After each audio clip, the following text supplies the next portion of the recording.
Morning mga kabayan, yung amo ko ay natutulog pa. Sabi niya sa akin, kahapon ako daw ay magmamap dito sa baba.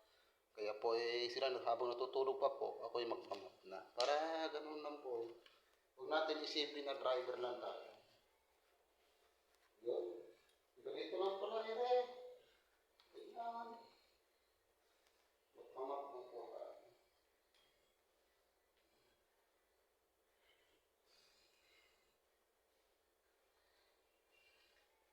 Habang sila ay natutulog, ako ay magmamap muna.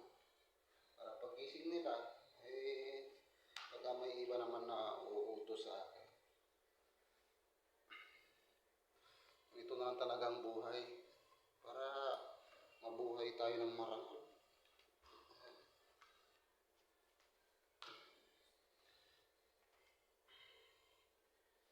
Ay, mahirap ang buhay sa probinsya kaya ito ay kahit walang alam dito sa Maynila ay pupunta talaga dito sa Maynila kasi dito sa probinsya mahirap ang pera.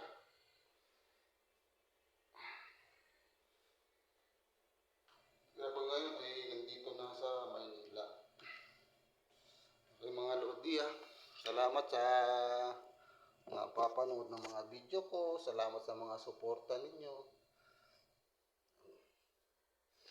Good morning. Ingat din po kayo dyan.